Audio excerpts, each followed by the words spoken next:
दोस्तों आप सबका हार्दिक स्वागत है। मैं मित्र अनुराग और आज की इस वीडियो में हम लोग बात करने वाले हैं अभी जो हमारे क्लासिक फिजिक्स मिस्टर ओलंपिया है क्रिस बमस्टेड, वो भी एक पॉडकास्ट में गए थे और उनका नाम है क्रिस विलियमसन इनकी पॉडकास्ट में। और वहां पे एक डिस्कशन हुई। डिस्कशन वाज कि अगर क्रिस को ये बोलना हो कि टॉप 10 मसल बिल्डिंग एक्सरसाइजेस कौन सी है तो क्रिस ने बोला। अब बिफोर स्टार्टिंग द वीडियो मैं कुछ कंटेक्स्ट देना चाहता हूँ, क्योंकि कंटेक्स्ट के बिना किसी भी इन्फॉर्मेशन का मतलब बनता नहीं है। ट्रेनिंग के बारे में बात करें ना, ट्रेनिंग के बारे में 6 टाइम्स अ वीक भी रिजल्ट्स प्रोड्यूस करती है, 3 टाइम्स अ वीक भी प्रोड्यूस करती है। जैसे जो आर्नोल्ड है, जो माइक मेंजर है या डोरिन येट्स है, इनकी ट्रेनिंग फिलोसफीज बहुत डिफरेंट है, हर चीज प्रोड्यूस करती है। तो अल्टीमेटली ट्रेनिंग का मतलब क्या होता है? ट्रेनिंग का मतलब होता है पहले तो इंटेंट और दूसरा स्टिमुलस। स्टिमुलस का मतलब ये हो गया कि क्या अगर आपकी बॉडी को उस चीज की आदत पड़ गई है तो जितना चेंज आना था आ गया, अब we need to change something. दूसरा पार्ट है इंटेंट, कि आप क्या करना चाह रहे हो। जैसे हम बेंच प्रेस की बात करते हैं, ठीक है। बेंच प्रेस अगर एम ये है पावर लिफ्टिंग कॉम्पिटिशन है, पावर लिफ्टर बनना है, तो रेप जितने जल्दी कंप्लीट हो उतना अच्छा, ठीक है। हम यहाँ जाएंगे बैम, ये वाला पार्ट, क्योंकि हमें रेप जितना टाइम रेप करने में लगाएंगे उतना ही ज्यादा रेप डिफिकल्ट होता जाएगा। लेकिन अगर मसल बनाना है, मसल बिल्ड करना है, फिर यहाँ पे आया तो थोड़ा स्ट्रेच होना चाहिए, लाइक फॉर हॉट सेकंड छोटा स्ट्रेच होना चाहिए। उसके बाद आप थोड़ा ऊपर आओ, थोड़ा आहिस्ता ऊपर आओ, टाइम दो, तो सो एंड सो फोर्थ। तो अगर कभी कोई इंसान बोलता है कि मेरी टॉप 10 मसल बिल्डिंग एक्सरसाइजेज हैं, तो this how I want you to take that information. और इस इन्फॉर्मेशन को अलग रखिए, उस इंसान को अलग रखिए। जैसे क्रिस की पर्सनालिटी जो है, this is a wonderful personality, बहुत से लोग फॉलो करते हैं, बहुत राइट रीजंस। तो कोई भी इन्फॉर्मेशन में सही है गलत नहीं होती। इसमें आपने देखना कि हम यूज क्या कर सकते हैं, किस तरीके से यूज हो सकती है, तो उस हिसाब से इसको देखते हैं। लेकिन बिफोर स्टार्ट द वीडियो, अगर आप में से किसी को पेट का इशू है, घर पे किसी को टाइप 2 डायबिटीज है, फैटी लीवर है और फिर natural body building, this is the number. I am not a doctor. हम कुछ भी चीजें मेडिसिन के थ्रू नहीं करते, to diet, training, lifestyle changes, fasting only. चलिए शुरू करते हैं। If you only had 10 exercises for the rest of time, that's all you have in your library to stay as muscular as possible, give me the list. So the goal is to be as muscular as possible. Correct. If I were, let's say I'm competing and I have 10 exercises. Sure. All right. Sorry. I'm gonna have to count it on my hands. Squats. Why? Just overall leg growth. They help glutes, quads, like a large portion of the leg. That Barbell would back help. squat. Barbell back squat. Super Okay. simple. If it's my whole life, I might actually do Smith machine squats because it'll help my knees a little bit, be a little bit easier. Okay. Got stability, and people hate me for that, but I love squatting in the Smith machine. All right. I get a lot of shit for that. Deadlifts. Just to get. Barbell back squats, little bit of context है यहाँ पे। जब कोई लोग शुरू कर रहे हो, this is a great exercise to be, मतलब टू स्टार्ट स्टाफ विद। अब एक चीज क्या है, और ये बात सारी कंपाउंड मूवमेंट्स के लिए होगी। इट्स लाइक अगर किसी को पूछोगे स्क्वाट से क्या बनता है, बोलेंगे थाइज बनता है। नहीं, squats it's like quads, it's like glutes, it's hamstrings, lower back, lats. Squats lats भी बनाता है, क्योंकि अगर आपको बार पकड़नी आती है, जब बार पकड़ोगे, अगर आप हल्के से ये ऐसे करोगे ना, ये पार्ट नीचे करोगे, अपनी एल्बोज करोगे, you'll see your lat getting engaged। और जो बार है वो लैट्स के ऊपर और थोड़े ऊपर शोल्डर्स के ऊपर बैठती है। जब वो बार वहां बैठेगी तो लैट्स सब एंगेज होंगे, chest is going to be automatically up. आपने देखा होगा एक क्यू क्या होता है स्क्वाट्स डेडलिफ्ट में, कि keep a chest up. Chest artificially chest up नहीं करनी है, आप करना है बेसिकली अपने लैट्स इन्वॉल्व करने। लैट्स इन्वॉल्व करेंगे, chest is up, lats involve, chest is up. So once you get started, तो पहले तो squats is like a great movement. दूसरा पार्ट क्या है, like when you are an advanced lifter, फिर squats might take a back seat. उस time पे Smith machine squat, जैसे भी क्रिस बोल रहे हैं, can be a great one. Leg press could be a good one, अलग टाइप के squats could be good one. लेकिन स्टार्टर्स के लिए at least people on beginners, intermediates, I don't think anything beats squats for that matter। लेकिन एक बात ये, everybody's perfect squat is going to look a little different। कि जो क्या होता है, जो हमारी फीमर लेंथ होती है, जो हमारा हिप सॉकेट होता है, इट्स लिटिल डिफरेंट। तो there is something called butt wing, जो मैं देखता हूँ लोग स्क्वाट्स में आते हैं। अब butt wing में दिक्कत क्या होती है कि जो आपका हिप्स है, ये बट एक्चुअली वो बॉडी के नीचे बैठ जाता है, तो उससे टेल बोन के ऊपर बड़ा स्ट्रेस पड़ता है। अगर ऐसा आपको होता है तो एंकल मोबिलिटी चेक कीजिए। अगर उससे भी काम सेट नहीं होता तो use Olympic weight lifting shoes, that's going to help. Deadlifts. Just to get something that'll target my hamstrings, and so I don't have to take out another 10 of something too hamstring focused and glute and back focused. Pull-ups, so I can hit my back and biceps in one. Though deadlifts again is a little controversial. Like Ronnie Coleman added a lot of muscle mass deadlift से। अगर हम strictly exercise science के हिसाब से बात करें तो deadlift उतना अच्छा नहीं माना जाता for muscle building, because it doesn't have that जो concentric part of the lift है, उसमें control ही नहीं रहता maximum लोगों का। तो लेकिन I don't know, क्योंकि you have to see this for yourself। जैसे Chris है, also does a lot of deadlifts और he has a good back। काफी सारे लोग deadlift करते हैं, कुछ लोग नहीं भी करते। Deadlifts as such it's not essential for building muscle, लेकिन एक बात डेडलिफ्ट की जरूर है। अगर आपको डेडलिफ्ट करना नहीं आता तो you will never know how to pick stuff from the floor. और एक और चीज, डेडलिफ्ट को again full body workout movement बनाना ये भी आना चाहिए। Do you know how to use your lats in deadlift? आपको प्रॉपर ब्रेसिंग आती है, आपको क्वाड्स यूज करने आते हैं, आपको ग्लूट्स यूज करने आते हैं। तो ये एक थोड़ी प्रॉब्लम रहती है डेडलिफ्ट में, कि जब तक टेक्निक ढंग से नहीं आती तो ये बड़ी इंजरी प्रोन हो सकती है। मैं देखता हूँ बड़े सारे लोग ईगो लिफ्ट करते हैं डेडलिफ्ट के ऊपर, और जो इंजरीज होती हैं देखें भी लाइक कई बार तो आप जिम में फिर से कभी घुसोगे ही नहीं। तो deadlift is a great exercise, लेकिन इसको सीखना जरूरी है। वेट लोड करना उतना भी मैटर नहीं करता, at least when you get started. Overhand, underhand? Neutral. Oh, neutral grip. Neutral probably, yeah. It's a little bit more lat and biceps. Yep. Make sure my arms are going.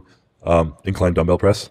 I find inclines a little. वैसे again दो exercise की बात की, incline dumbbell press और उसके बाद you have chin ups and pull ups, great exercises. मेरे ख्याल से पुल अप्स की अच्छी बात क्या है, अगर जिम भी नहीं है तब भी you can get like amazing back development to सब। देखो ना कैलिस्थेनिक एथलीट्स हैं, जब आप पुल अप्स की अच्छी बात क्या है, सिंपल पुल अप्स के बाद इतने वेरिएशंस बन जाते हैं, slow pull ups, clap trap pull ups, there are like billion variations of pull ups that you can get. So pull ups अगर आप नहीं कर पा रहे, a good way to do about is, let's assume आप हफ्ते में एक बैक डे होता है, पुल अप नहीं हो पा रहा, आप एक ही टाइम सिर्फ पुल अप कर रहे हो, तो pull up mostly is about skill development also, motor neuron recruitment pattern also. अगर हफ्ते में एक बार ही करोगे तो आपका प्रोग्रेशन बहुत स्लो होगा। तो बेस्ट चीज क्या है, आपके घर पे कुछ ना कुछ लटकने के लिए होना चाहिए जब पुल अप कर सको। हर दिन अगर आप 2-3 बार ट्राई कर रहे हो और एक महीने में कितना हो जाएगा, एटलीस्ट 60-70 बार ट्राई करोगे तो आप देखोगे आपका पुल अप प्रोग्रेशन बहुत तेज हो जाएगा। Plus of course if you having a lot of access body weight, वो कम होता जाएगा, अपना को पुल करना आसान रहेगा। लेकिन पुल अप का सब्स्टिट्यूट होना नहीं चाहिए। पुल अप एक कमाल की मूवमेंट है और ये आपको हमेशा बताएगी कि जो आपका रिलेटिव स्ट्रेंथ है और जो बॉडी फैट है वो चेक में है कि नहीं है। तो इसके लिए pull up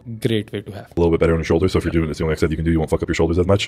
Then dumbbell, it'll just keep you a little bit more symmetrical. I love that. I've always loved that exercise, which is weird because incline barbell press is one of the most uncomfortable for my shoulders. Really? Oh, Yeah. you can do dumbbell? Yeah. Most people feel better with dumbbell because you can go in a Shift position around a little comfortable bit. for you. Yeah. Okay, how many is that? That's 4. That's 4. Yeah. 6 left. This is gonna be hard without like. अच्छा, incline dumbbell is again a great movement. अब इसमें बस एक आपको बताता हूँ, दे this tip if you do that. Most people when they do किसी भी टाइप की पुशिंग मूवमेंट, वो बस ऐसे ही करते हैं and then they have shoulder issues. वो क्यों होते हैं? क्योंकि शोल्डर जो जॉइंट है, it moves in different directions, यहाँ मूव कर रहा है, यहाँ मूव कर रहा है, यहाँ मूव कर रहा है। जो उसकी खूबी है वो उसको इंजरी प्रोन भी बनाती है। तो first you should know how to engage your lats engage होंगे, डंबल्स पकड़े, देन यू मूव, क्योंकि उनको एक बेस मिल जाएगा मूव करने के लिए। Pause push. तो that is how it is done. कोई भी मूवमेंट ऐसी नहीं होती कि बस आप बस आके करने शुरू हो जाओ। अंडरस्टैंड कि उसमें सिनर्जिस्टिक मसल्स कौन से होते हैं, उसमें स्टेबलाइजर्स कौन से होते हैं, प्राइम मूवर्स कौन से होते हैं। This is something you need to learn. But I'd like have to make a list of 20 and cut out.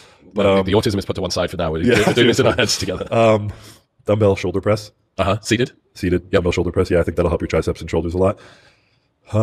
Seated dumbbell press, again one good thing about it, वो part ये है कि आप shoulders पे ज्यादा फोकस कर सकते हो। लाइक ओवरहेड प्रेस का सिस्टम क्या होता है, आपको अपनी ग्लूट्स पे एंगेज करने हैं, आपको अपनी कोर भी एंगेज करनी है। अगर आपका लेग डे आसपास होता है तो वो थोड़ा प्रॉब्लम हो सकता है। तो इसलिए yes, seated shoulder press is again a great movement. Maybe a close grip flat bench. Different part of the chest and triceps. so it's getting hit Okay. there. Yeah. Okay, close grip flat bench है, वो भी जब लगे power lifting करते हो, at least when trying to get your bench up. तो इसमें एक गलती मैं क्या देखता हूँ कि लोग बस ग्रिप क्लोज कर लेंगे, लेकिन ये जो एल्बोज हैं ये बाहर जा रही हैं। Close grip is kind of misnomer. आप ग्रिप हल्की सी बाहर भी रख सकते हो, लेकिन जो आपकी एल्बोज है ये बॉडी के बिल्कुल नजदीक आनी चाहिए। देखो, जब बॉडी के नजदीक आएंगी तब चेस्ट पे फोकस अच्छा आता है, ट्राइसेप पे फोकस अच्छा आता है। तो I think yes, it's a great movement to have again. 4 left. Dumbbell curl.